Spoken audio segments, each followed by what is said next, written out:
Illinois, undefeated and tied for first place in the top Big Ten Conference, risks its unbeaten record at Champaign, Illinois against the Purdue Boilermakers.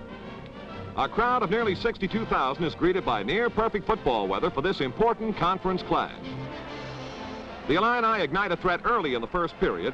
Quarterback Mike Taliaferro passes to Bill Pasco for 17 yards on the Boilermaker 14. Taliaferro keeps Illinois in the air with a flip into the flat to Jim Warren. Jim almost goes all the way, but he steps out of bounds at the Purdue 6.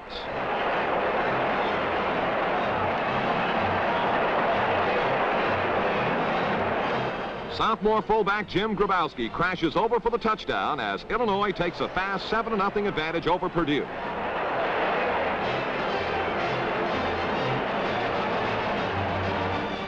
A recovered fumble gives Illinois the ball, and Al Wheatland moves it 19 yards closer to the Purdue goal line.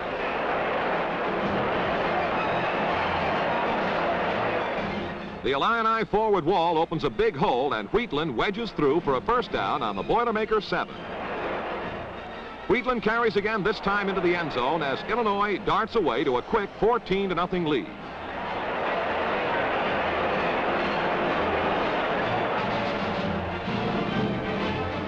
With time running out of the first quarter, the Orange and Blue begin another offensive. Mike Taliaferro sees an opening and gallops 16 yards to the Purdue 35 as the period ends.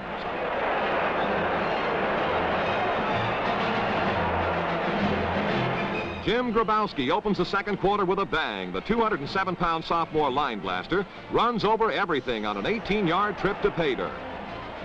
Illini fans roar as their heroes take a commanding 21-0 lead. The Boilermakers build a full head of steam following an Illinois fumble. Ron DeGravio hits Harold Wells on a tackle-eligible play, and Wells races away on a 26-yard gainer to set Purdue up on the Illini 14.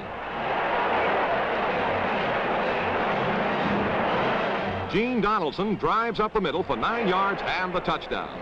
Purdue fails to convert, and Illinois leads 21-6.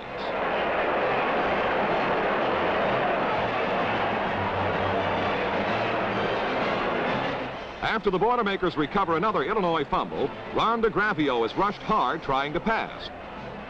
The Illini blitz doesn't fluster Ron. He spears Dick Dock for a first down deep in the Illini territory.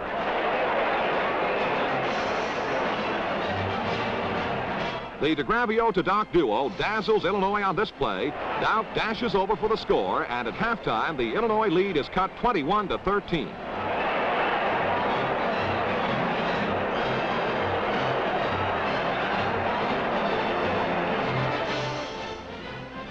On the first play of the third period, Jim Grabowski gets the Illini attack moving with this 13-yard gallop.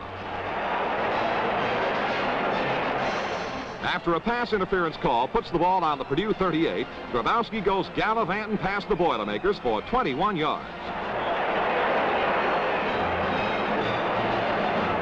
The drive carries to the 3, where Jim Warren gets the call.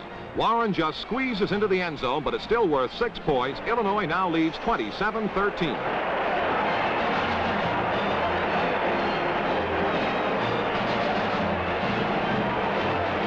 The Rose Bowl-minded Illini strike again following a Purdue punt.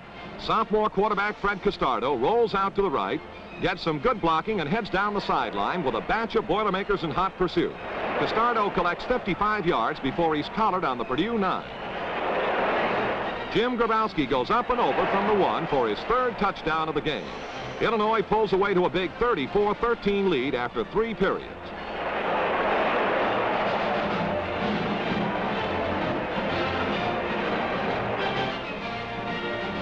A recovered fumble leads to a field goal attempt by Illinois midway through the final period.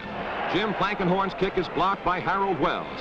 Wells picks up the ball with nothing but open space in front of him. Wells goes all the way, 62 yards for the touchdown. This makes the scoreboard read Illinois 34, Purdue 21.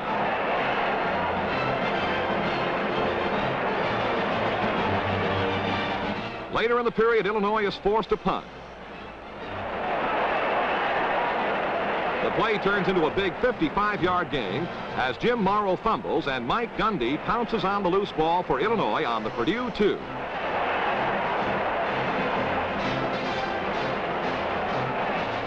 Ron Axe sneaks over from the 1-foot line to climax a big day for Illinois. The Fighting Illini overwhelms Purdue 41-21, the most points an Illinois team has scored in 10 years. The victory enables the Illini to retain its share of first place in the Big Ten title race.